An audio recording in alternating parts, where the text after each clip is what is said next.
तर मनोज जरांगे पाटील यांच्या परिवाराशी संवाद साधला आमच्या प्रतिनिधींनी, पाहूयात।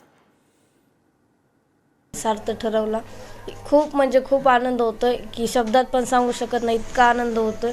आणि सरकारचे खूप खूप आभार की त्यांनी आरक्षण दिल्याबद्दल। खात्री होती का या लढ्याला यश येईल असे?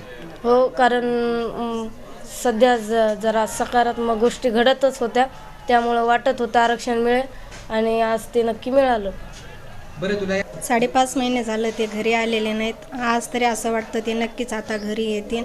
आणि सर्व म्हणजे अगोदर असं सांगेन की ज्या कुटुंबाच्या व्यक्तीने बलिदान दिलं, सगळ्यात अगोदर ह्या आरक्षणाचा मोठा वाटा म्हणजे त्यांचाच।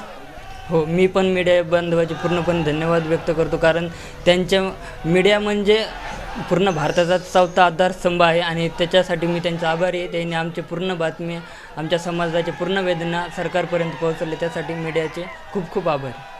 यश आलं, जनतेला यश आला, मला यश आलं, आनंद झाला।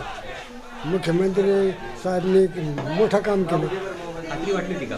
हां खात्री वाटली होती का? हां, खात्री होती ना, शपथ वाहिली होती ना त्यांनी, आनंद केला साऱ्या दुनियेत।